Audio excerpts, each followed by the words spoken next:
Assalamualaikum warahmatullahi wabarakatuh.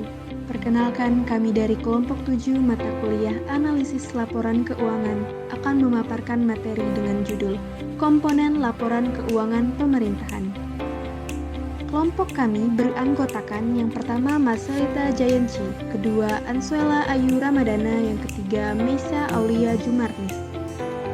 Adapun daftar materi kami yang pertama ialah komponen laporan keuangan pemerintahan, yang kedua laporan keuangan pemerintah pusat, yang ketiga laporan keuangan pemerintah daerah. Selanjutnya ialah hubungan antar komponen laporan keuangan. Yang selanjutnya ialah keterbatasan laporan keuangan pemerintah. Dan yang terakhir ialah asumsi dasar pelaporan keuangan.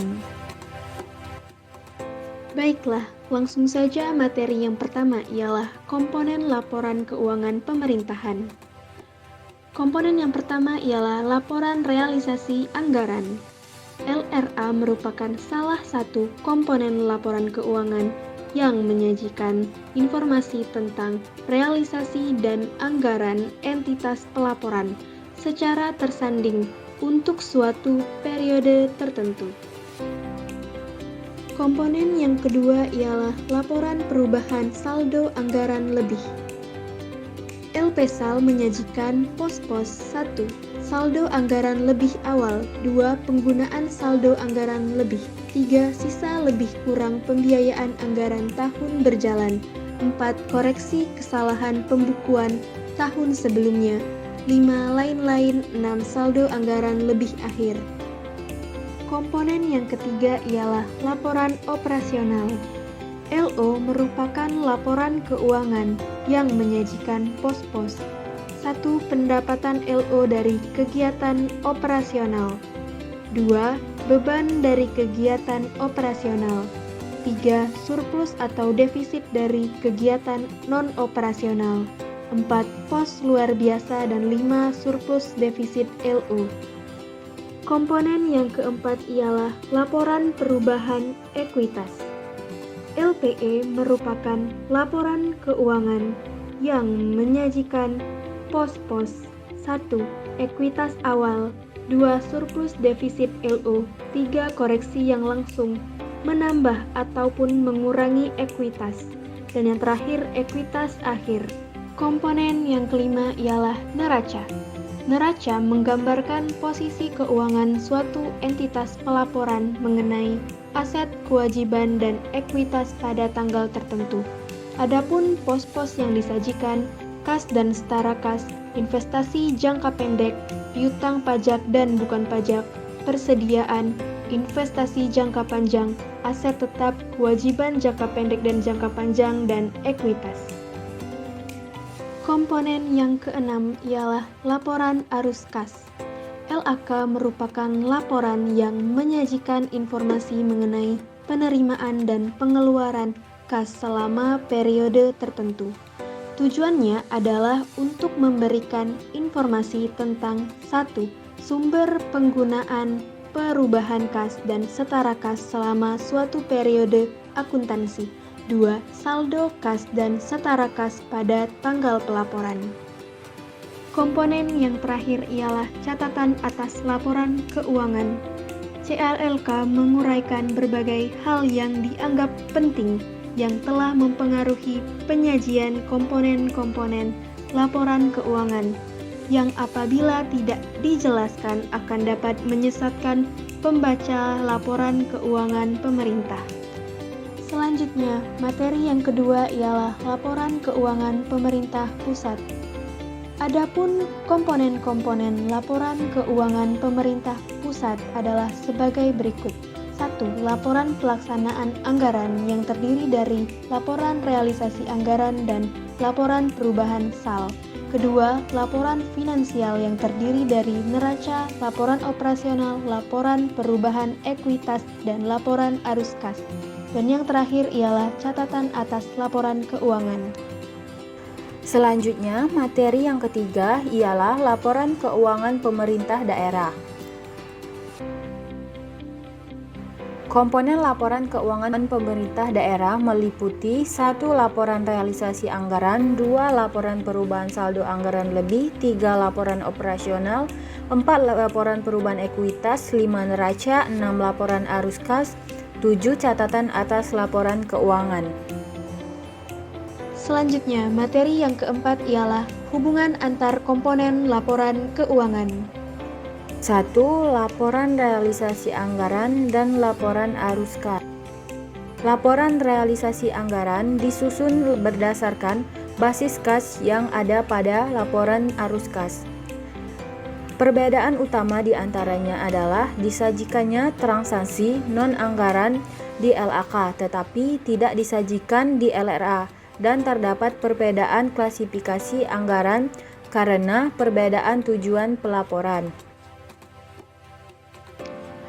2. Laporan realisasi anggaran dan LPSAL. Silpa atau Sikpa dalam LRA yang merupakan selisih antara surplus atau defisit dan total pembiayaan akan dimasukkan pada perkiraan sisa lebih atau kurang pembiayaan anggaran dalam LPSAL sebagai ekuitas tunggal. Lalu, perkiraan sisa lebih atau kurang pembiayaan anggaran dalam LPSAL tersebut merupakan akumulasi Silpa atau Sikpa dalam LRA dari tahun-tahun sebelumnya. 3. Neraca dan laporan arus kas. Selisih antara saldo awal dan akhir kas di bendahara umum negara atau daerah dalam neraca merupakan kenaikan atau penurunan kas sebagaimana yang disajikan dalam LAK. Selain itu, saldo akhir kas dalam neraca harus sama dengan saldo akhir kas di laporan arus kas. 4. CALK dengan LRA, neraca, dan LAK. Catatan atas laporan keuangan merupakan bagian yang tidak terpisahkan dari LRA, neraca, dan LAK karena CALK menjelaskan lebih rinci atas pos-pos dalam LRA, neraca, dan LAK tersebut. Selanjutnya materi yang kelima yaitu keterbatasan laporan keuangan pemerintah. 9. Keterbatasan laporan keuangan pemerintah menurut Sualdiman 2015. 1. Laporan keuangan bersifat historis. 2. Laporan keuangan bersifat umum, bukan untuk memenuhi kebutuhan pihak tertentu saja. 3. Proses penyusunan laporan keuangan tidak luput dari penggunaan taksiran dan berbagai pertimbangan. 4. Akuntansi hanya melaporkan informasi yang material. 5. Laporan keuangan bersifat konservatif dalam menghadapi ketidakpastian. 6. Lebih menekankan pada makna ekonomis suatu peristiwa daripada wujud hukumnya. 7. Laporan keuangan disusun dengan menggunakan istilah-istilah teknis. 8. Adanya berbagai alternatif metode akuntansi yang dapat digunakan menimbulkan variasi dalam pengukuran sumber-sumber ekonomis dan tingkat kesuksesan antar perusahaan. 9. Informasi yang bersifat kualitatif dan fakta yang tidak dapat dikuantifikasikan umumnya diabaikan. 1. Keterbatasan neraca. Keterbatasan neraca menurut Ian 2013. 1. Biaya historis. Sebagian besar aset dan kewajiban dicatat pada biaya historis atau harga perolehan. Akibatnya, informasi yang dilaporkan dalam neraca memiliki reliabilitas yang lebih tinggi di satu sisi, namun di sisi lain dikecam karena nilai wajar saat ini yang lebih relevan tidak dilaporkan. Pertimbangan dan estimasi yang digunakan untuk menentukan berbagai pos yang dilaporkan dalam neraca, misalnya masa manfaat suatu aset, jumlah piutang yang tak tertagih, jumlah beban garansi yang harus dicadangkan, dan lain-lain. 2. Bersifat konservatif dalam menghadapi ketidakpastian. Bila terdapat beberapa kemungkinan kesimpulan yang tidak pasti mengenai penilaian suatu pos, maka lazimnya dipilih alternatif yang menghasilkan laba bersih atau nilai aset yang paling kecil. 2. Keterbatasan laporan arus kas. 1. Komposisi penerimaan dan pengeluaran yang dimasukkan dalam cash flow hanya bersifat tunai. 2. Hanya berpusat pada target yang mungkin kurang fleksibel. 3. Apabila terdapat perubahan yang dapat mempengaruhi estimasi arus kas masuk dan keluar, maka akan terhambat karena terfokus pada budget kas. 3. Keterbatasan Laporan realisasi anggaran. 1. Tidak bisa memproyeksikan anggaran yang akan digunakan untuk tahun berikutnya. 2. Jika penyusunan anggaran berbasis kas, maka pada laporan pertanggungjawaban harus tetap berbasis kas. 3. Tidak bisa memproyeksikan ekuitas untuk tahun kedepannya. 4. Bersifat konservatif dalam menghadapi ketidakpastian. 4. Keterbatasan laporan perubahan saldo anggaran lebih. 1. Tidak bisa memproyeksikan saldo anggaran lebih untuk tahun berikutnya. 2. Tidak bisa mengetahui rincian dari saldo anggaran lebih. 3. Tidak bisa mengetahui rincian kesalahan atau koreksi yang ditemukan pada tahun sebelumnya. 5. Keterbatasan laporan operasional. 1. Tidak ada akun baku untuk beberapa kriteria beban dan belanja atau pendapatan dan penerimaan. 2.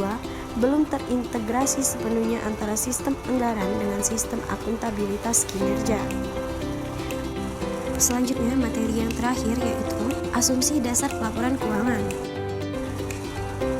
1. Asumsi kemandirian entitas.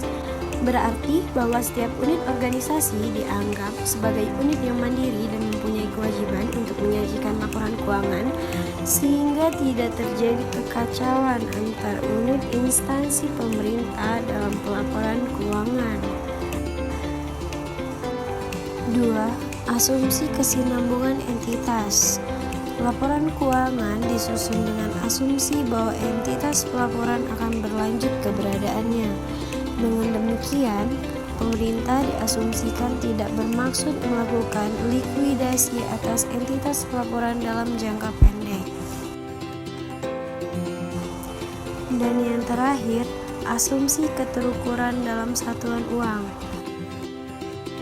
Laporan keuangan entitas pelaporan harus menyajikan setiap kegiatan yang diasumsikan dapat dinilai dengan satuan uang.